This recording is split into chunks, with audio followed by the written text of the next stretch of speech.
that we try to do every day, I think, to build up from structure or from what we have and to really learn from our standpoint right now and really move forward. Never really obviously look back, but use what we have, use the tools that we have and the structures that we have, and be great for the next day. Leave everything behind the last day and be great for the next day. Peak, the innovation talk by ekipa.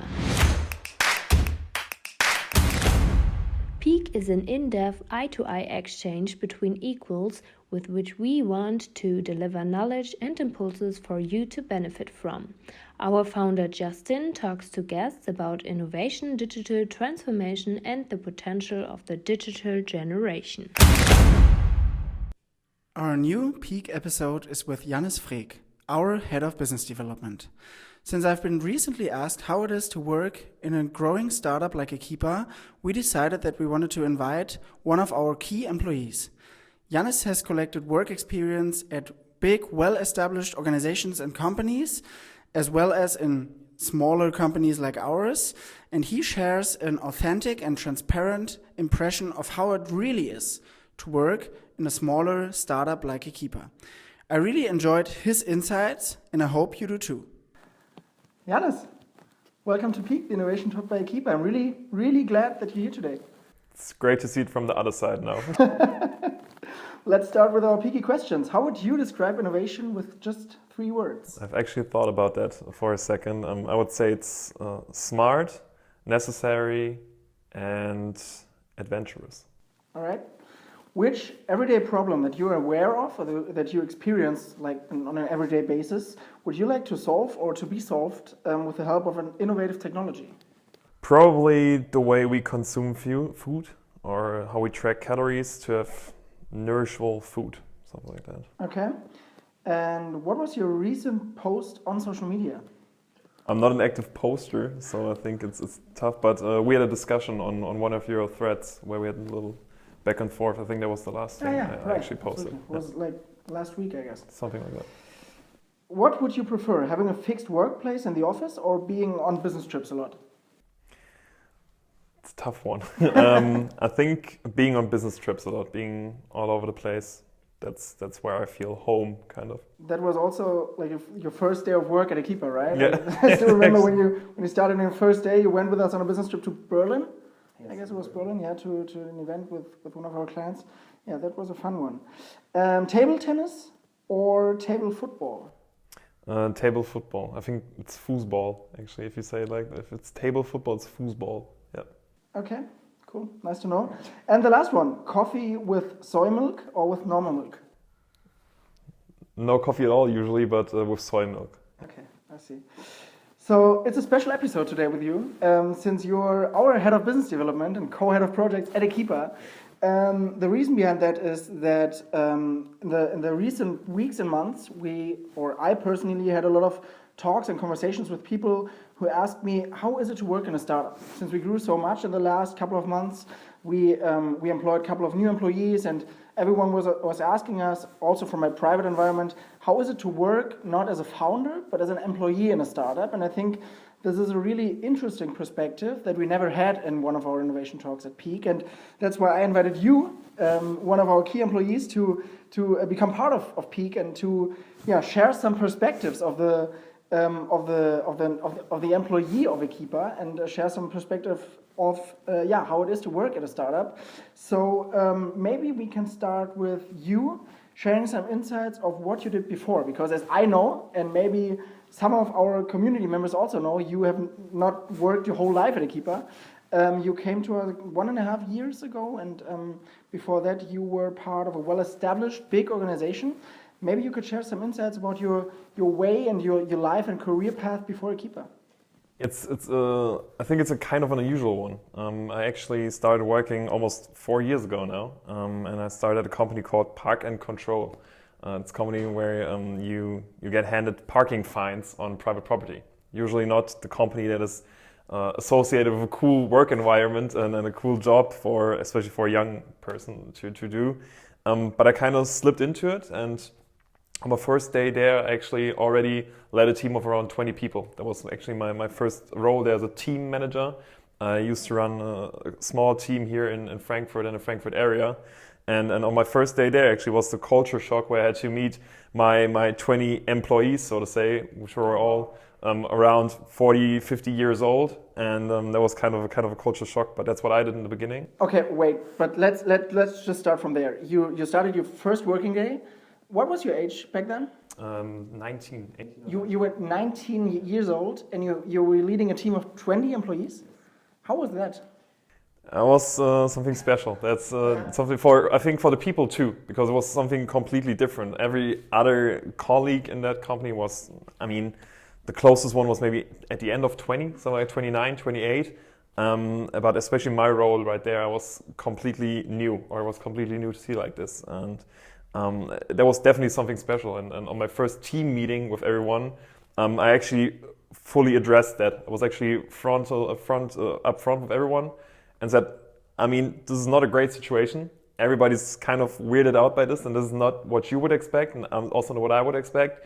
But we have to deal with what we're given, basically. And the thing that I did was really go into detail of each and every one of them and get to know them and get to know what they do on a daily basis to actually kind of bring a feeling across that I know what's going on and that I can actually understand what they're doing. And that was something that helped me a lot. It was very different and very difficult, but there was something to move along with. Okay, so you just mentioned that you started working full time with the age of 19. What was the reason behind that? What was the reason behind that you made this decision to start working full time at this early age? Why didn't you choose the typical career path, for example, going to university first, or I don't know, working at or doing an education or traineeship at a company? What is the reason behind this step and this decision? I think it was kind of a difficult decision because I actually was thinking about going to university. And before I went to university, I was thinking about what could be the best way when to do it, obviously, and how to do it. And I was just really not feeling it at the moment. I was like, hey, I want to work something, I want to do something kind of hands-on. And that's when I kind of, previously I said I slipped into it. I talked to my then boss, so to say. He was working there already.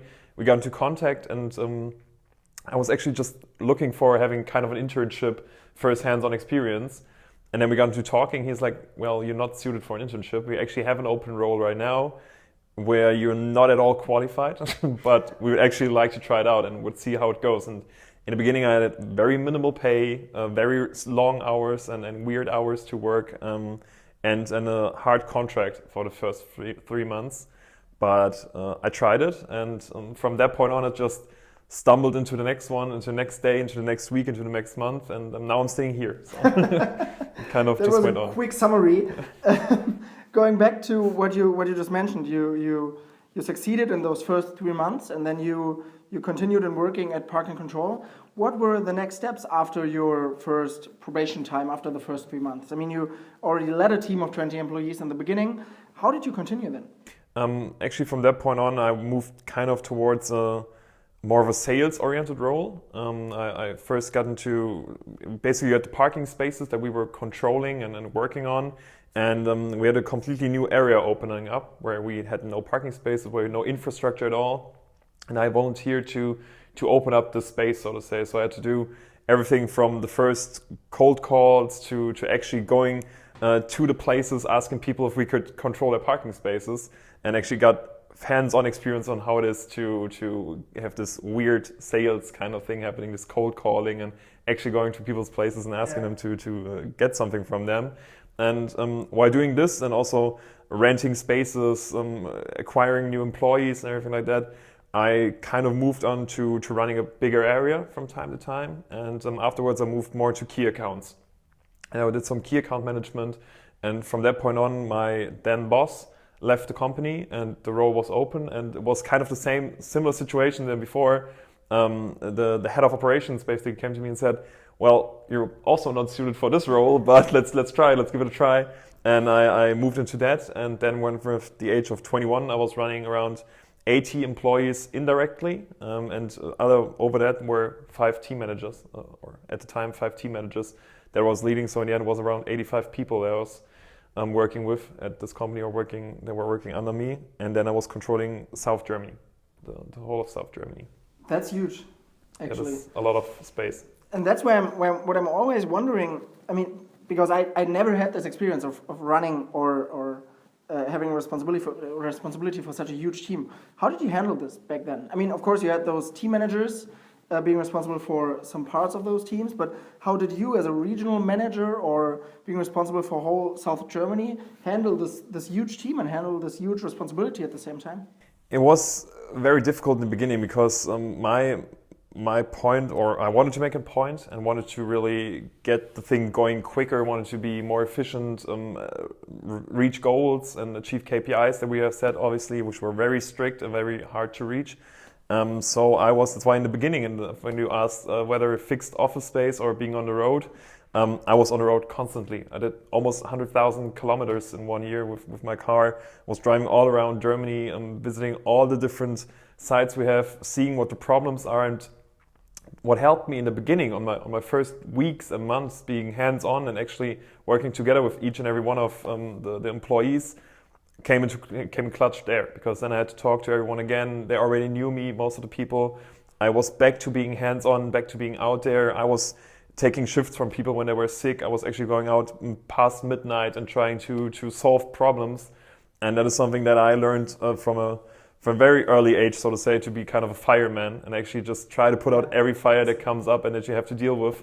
And that's how I managed it, basically. I obviously had the people supporting me, the team managers supporting the teams on site, so to say. But to actually be involved in everything and to really know what was going on, I had to be on site, had to be also there, had to be close to everyone and have an eye on everything, so to say. And then you made a decision that I, back then and until today, still do not understand, to be quite honest with you.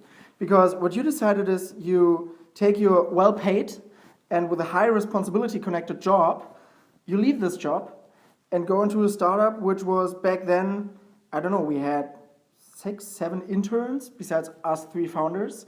We had like yearly revenue of 5-digit maybe, and you decided that you want to dive into this adventure. And well, I mean, I see it from 2 perspectives. The one perspective is I do not clearly understand why you made this decision to leave this well-paid job with this huge responsibility, going 2 steps back, yeah, in a way, being or having less responsibility, having less budget, having definitely way less salary each month. But at the same time, when we got to know each other in our first interview that you had at Ekipa, I was 110% sure that you will want this job, that you will be willing to take this job when we offer you this job. But let's start with the first perspective. Why did you decide that you wanted to leave this job and start working at Ekipa?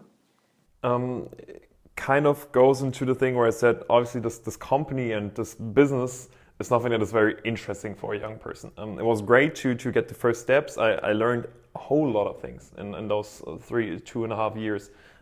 Things that I really would have never learned otherwise, and especially in a big corporate environment, so to say. And I had lots of responsibilities.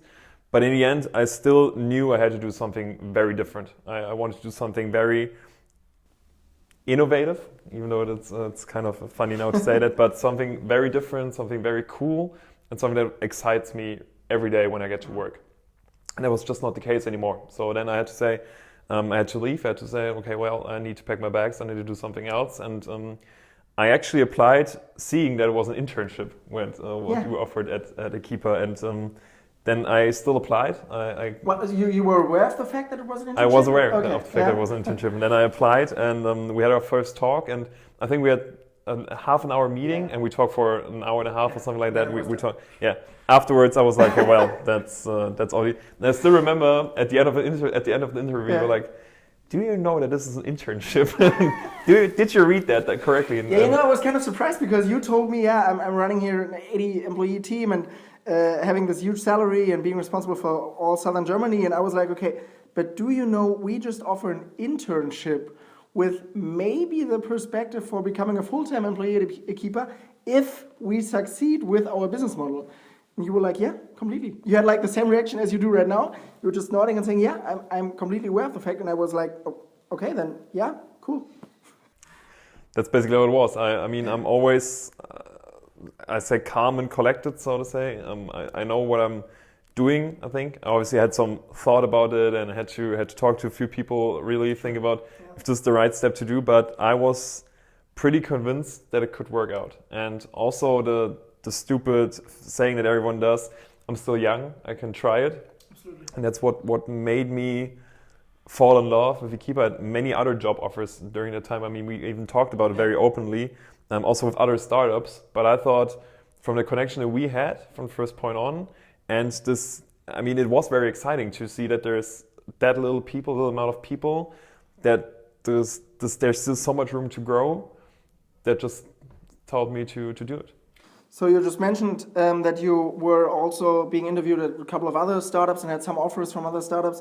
Was it a conscious decision of yours that you said you wanted to work at a startup, or was it that you just thought, okay, maybe in a smaller company or also in a bigger company, if the purpose of the company fits to my purpose, or what was the decision criteria behind that? It was actually a very conscious decision to go to a startup, because I thought I'm very young, I have a very unique background and a very unique kind of expertise, which fits very well into some operation roles and some roles that I actually searched for at startups, which I thought was very good.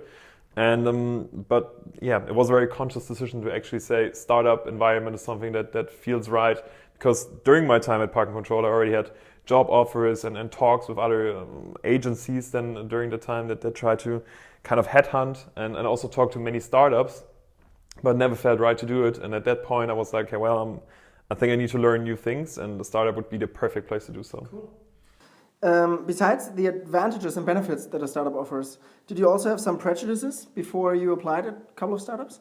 Of course, obviously, you always do the standard prejudice of being they work long hours but don't get paid a lot, or they don't work at all. They're just sitting around playing I don't know, games on their phone or drinking beer, having lounges and all those fancy spaces. And that's what I actually saw with those startups that I interviewed with. There were some very high serious funding startups in Berlin and everything like that, and it actually was like that. You came to this office, there was all beanbag chairs, everyone was laid back on their MacBooks, and it was kind of that environment just didn't fit. And when I went to the Unibator, the incubator of the Goethe Uni here in Frankfurt, old building, this old building. Very bare bones, very straight to the point, I thought, well, this office space sucks, but I know what's trying to do here and what is happening. So it was a very conscious decision. I had some thoughts about it before, but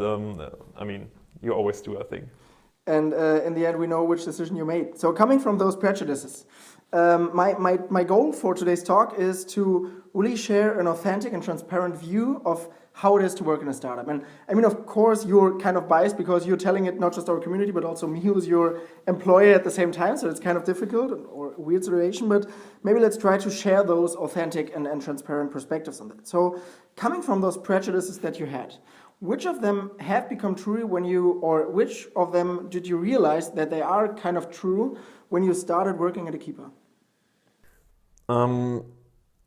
I think the most obvious one is honestly that you work in everything. You're not, I mean, I'm the head of business development and co-head of projects, but I'm usually involved in everything that's happening around here. And that is something that is not uncommon for every position. I mean, especially here at ekipa, of our projects, we have one heart beating and everybody is pumping blood into it. If we use this kind of thing, if we talk about it.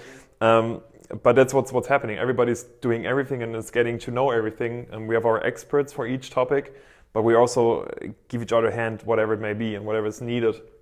And I think that's something that you talk about a lot with startups. And also when I do interviews with people, I always say, this is a stupid saying and everybody does it, but really here you don't have a day like the other. Every day is something new, every day is a new challenge.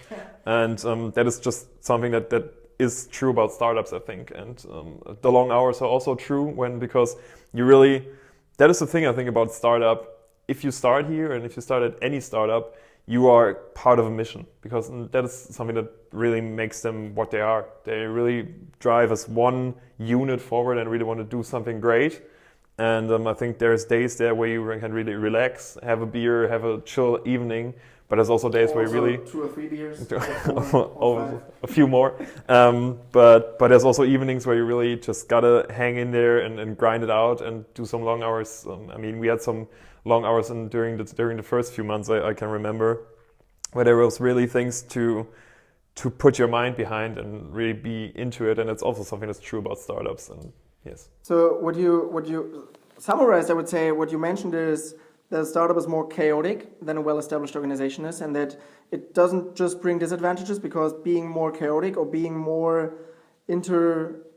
having more work between different departments and not being separated from each other also brings some benefits and some advantages because you can gain some insights into different departments and different processes and structures. But did you try to do something against those disadvantages that come with those prejudices?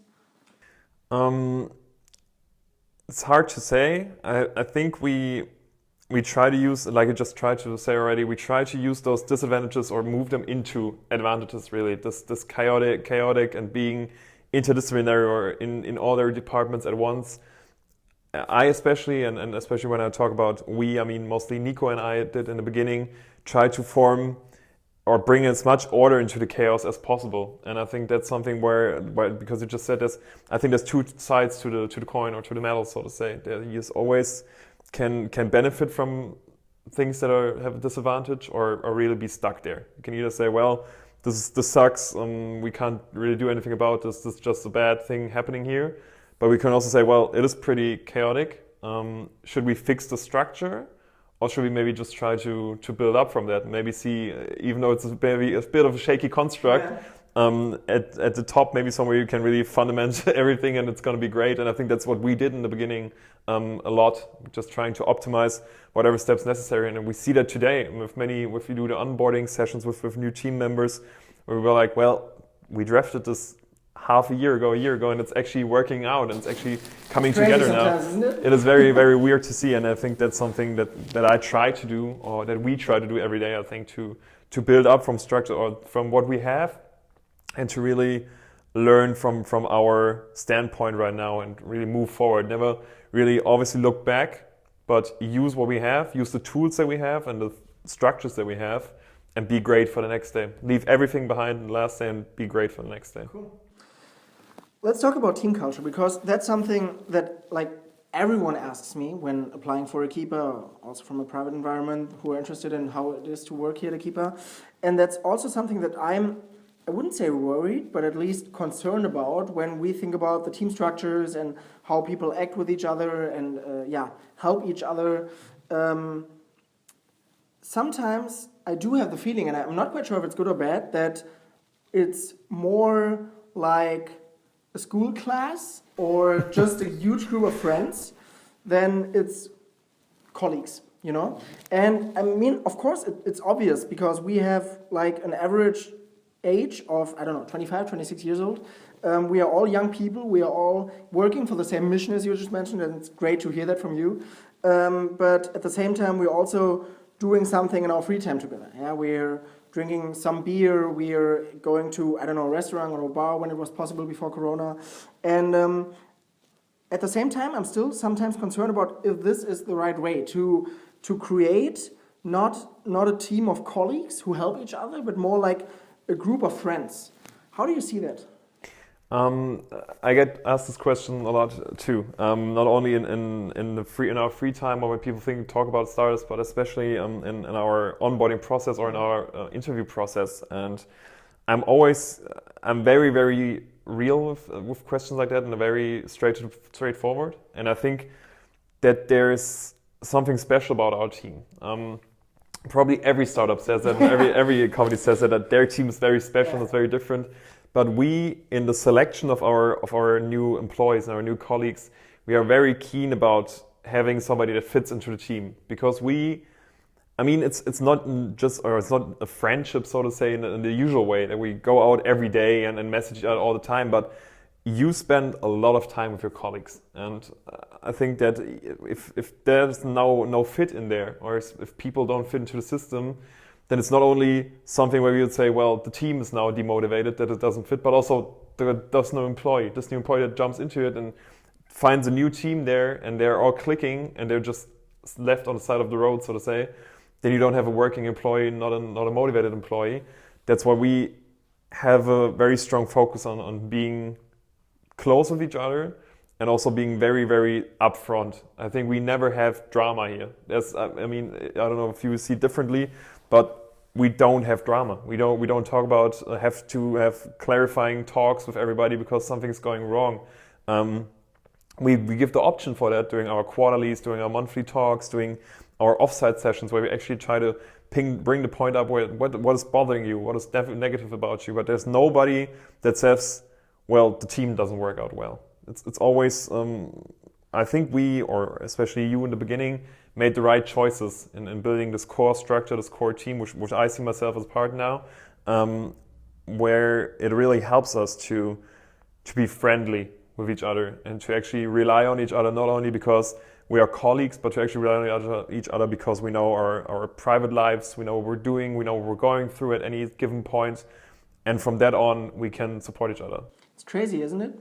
Because, I mean, when we started selecting the first key employees, as you were one of the first ones, and Pia, Vicky, and all those colleagues that we have right now, we actually had no experience in how to select them. I mean, of course, we could talk about that with my co-founders and say, okay, I like this one more and this one less, and maybe I could handle him or her better than others.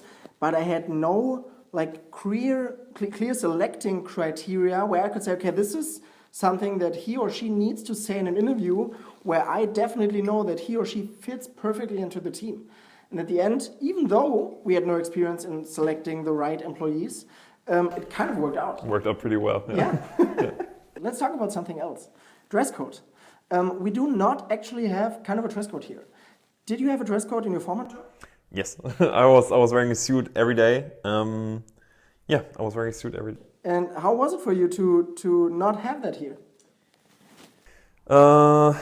I mean, our first interview I had a suit on because I was not a full suit, but I had suit pants on. Because I was on the job, so to say. Yeah. But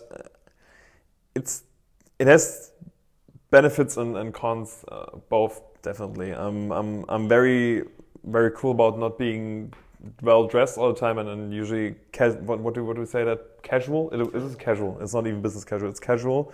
I think that's very good because you should feel relaxed and calm during your job. But I also like dressing up, and it gives you something. It's not only confidence, but also gives you something more of a purpose, so to say. It's not just dressing in the morning, because that's also important what you talk about when dressing in the morning and making your bed, all the stuff to make you ready for the day. But I don't know, you get some kind of purpose when you're wearing a suit. You get some kind of purpose when you're wearing your clothes, when you're going to a hands-on job and working on something, and when you have your tools or whatever it may be. So for me, previously it was a tool to have a suit on and to work, because that's just how it was. You came across different to clients, to employees, whatever. So it was more of a tool than just clothing. And here I think we have different tools. That's why that's not important to wear suits to work. But I think I like both. Both words have something special in common. This, in fact, was a conscious decision, because at the beginning of ekipa, or at the beginning of our founders' journey, back then it wasn't called ekipa, we talked about dress code. And we talked about if we want to set up a dress code and make our future employees dress like we tell them. And in the end, we said, okay, one of our core goals is to stay authentic, no matter how it goes. And derivated from that, we said, okay, we do not want to set up a dress code. We do not want to tell other people or tell ourselves what to dress in an everyday working life, because that's a funny story. A couple of years before that, we already founded a student organization, and then we had some appointments with companies, so we wanted to win and be part of our student organization and come to the Goethe University and give some workshops. And then we had an appointment, one of our first appointments with a company, in fact, at Munich, more specifically with Siemens. And we said, okay, we want to go there completely dressed in a suit. We were like 21 years old students. We were running a student organization. It wasn't even a company. And we went there, we made it, I don't know how, but we made it to have an appointment with one of the Siemens employees being responsible for university relations or employer branding or something like that. And we went there completely dressed with a suit. And we went there, we went to the lobby, we went to the reception, we said, okay, we have an appointment with this person, and they said, okay, he's coming. And then we sat there in this lounge, and then he came, and he wore jeans and a t-shirt. So he was like more casual than I am currently, and we were completely dressed. And he was like, he came to us and he saw us, and he was like, are you serious? What is it? What are you doing there? Yeah, he wasn't saying this, but he was giving us a feeling like he was not quite aware of what we are planning to do with those suits. And this was one of the situations where we decided, okay, we will never, ever again become someone who we are not, because this was not authentic. This was something we wanted to become, someone he would like to talk to and he wants to be on site with, but it was a completely wrong decision. And I think learning from that, we made the decision that we do not want to set up a dress code here. And I think 3.5 years later, it was a completely right decision. Not just because every startup wants their employees to dress like they want, but even more because we want our people to stay authentic in who they are and how they want to dress. And if you want to come here in a suit like every day, you can do that. I mean, we would laugh at you. No, just kidding. But I wouldn't think that this is the right way of telling employees on how to dress. This talk was kind of a spontaneous one, as you know, because I wanted to share this perspective with our community on how it is to work at a startup. And we published that we will have a talk here, and we ask our community if they have questions that they want to ask you as an employee at a startup. And in fact, they brought 2 to 3 questions to us, which I am going to ask you right now. Starting with the first one, what was your most memorable experience at ekipa within your first 18 months here? Well, that's a tough one. That is actually a tough one. I think we talk about it often, whether it be during our lunch or during whatever time we have here. We have a lot of memorable situations and cool experience. I think one of the most interesting or most amazing ones was definitely our final event together with Samsung for the Solve for Tomorrow project last year in Berlin at the beginning of last year. Nobody knew what COVID even was. We were all on site with 150 people, I think, attending, big magazines attending, lots of cool people there.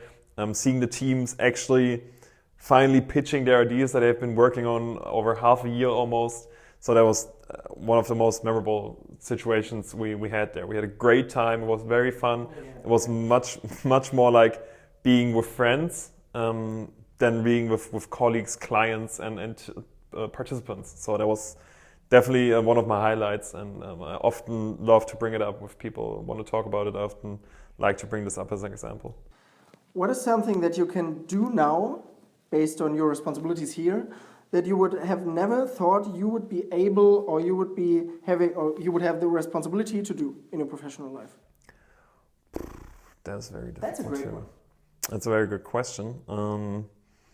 I think it's more not as much my responsibility. I mean, going for responsibility, it's definitely how much we can shape not only what ekipa does and what we do in the future. I think that can do everyone here. Everyone can do this, but especially when we talk to participants, when we give input sessions for participants, we can actually shape those ideas and shape those teams. When we talk about clients, have consulting in front of or before in a challenge or a project, and we can shape the project outcome and what is happening there.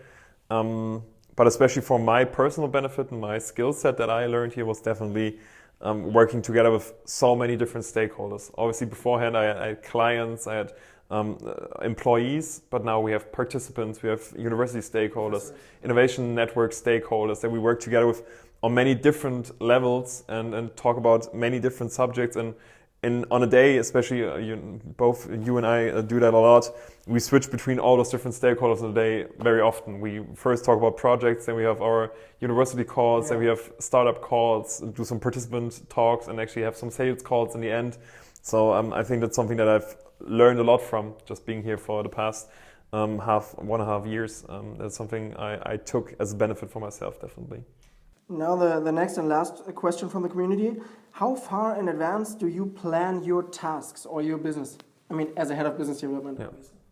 I think if we talk about our business at ekipa, it is always something that we try to plan as early as possible. And we obviously have projects coming up and situations coming up that need immediate reaction, that are very, very short term or short notice, and that we need to act fast. But I think we lay our base for that during our offsite meetings, or do our offsites towards the end of the year, where we plan ahead for next year. We have a clear strategy for all our different business units, not only for sales or in-house consulting or projects, but actually for each and every one of our team members and each and every one of our departments. So that's something where we try to plan as far ahead as possible. And for my tasks personally, or for my tasks as a head of business development, I try to be as forward-thinking as possible, but sometimes I just try to really let loose and actually try to switch it up a little bit and be quick on my feet. So to say, if we use all those buzzwords in one sentence now, and sometimes it's just, I think organized chaos is sometimes very helpful. It comes kind of full circle with our answers from earlier. Yeah. But I think being sometimes chaotic and bringing some order into this chaos can actually help you a lot. And you don't have to plan everything to the bone. Cool. Coming to the end of this talk, as you know, we always have 3 questions that I'm asking every guest at Peak. Starting with the first one. What is your personal goal for this year, for year 2021? I mean, usually my sales calls will say, it didn't rain today, so it's a great day. I think it kind of shows how this year is, and we can't really think about the huge goals during this year with everything that's happening. I think if we reach our goals, if all of our projects go as well as they do right now, and everything goes as well as we think it is going right now, then I'm very happy. I'm very happy if the team keeps growing. I'm looking forward to our move in the next month. This will be great, and I'm also looking forward to all the projects that are coming up now. So my goal is to really stay focused and then have as good as a year as we did last year, even though the situation was very challenging, and keep growing as a team like we did. Cool. I'm really curious about your answer of the next question, because you really did a deep dive into a couple of really exciting technologies like 5G in our Samsung Challenge, like AI, like IoT in a way, and I'm really, really curious about how you will answer the next question. Which technology, from your personal point of view, will have the biggest impact on our world and our society within the next coming up or upcoming years? Yes, of course, I could now say it's definitely 5G technology, it's definitely VR or AR solutions. I think all the technologies that are out right now and that we are working with every day or we are using every day will have a huge impact, obviously. But I think the biggest impact, or the impact that we can't even imagine right now, is the technology that we're not using right now. That is something that is not yet in our hands. It's something that we're not really familiar with right now. This will be something very, very new probably. And I'm looking forward to whatever technology this may be that we don't know about yet. So I'm keeping my mind open, and I think we don't know that technology yet. Could have anticipated this answer. Yeah. Coming to the last question. What is your personal advice for our digital generation?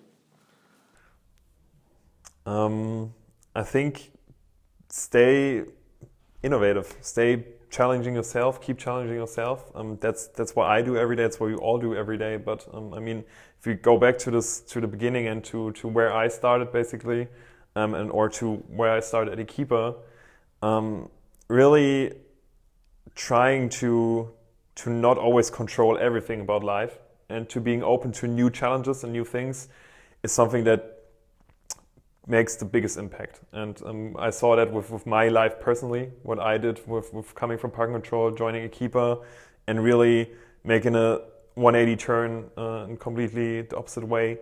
So I think stay challenging yourself, keep challenging yourself, and really trying new things, and not always rest and stay where you are. And that's actually a pretty great conclusion of this talk. So thanks a lot for sharing your perspective on how it is to work at a startup, and especially at ekipa. I hope that we could share some exciting insights on how it is to work at a startup. Hopefully. And maybe we could repeat that in a couple of weeks or months. I really liked this talk. I really liked talking with you and to you about how it is to work at a startup and at ekipa. So Thanks a lot for your time. Thanks a lot for your insights. I'm really glad that you're part of our journey. And I'm also looking forward to this year. Going to be amazing. Thanks for having me. Do you want to know more about the talk or the topic? On ekipa.de/peak, you can find every information about our episodes, guests, and topics.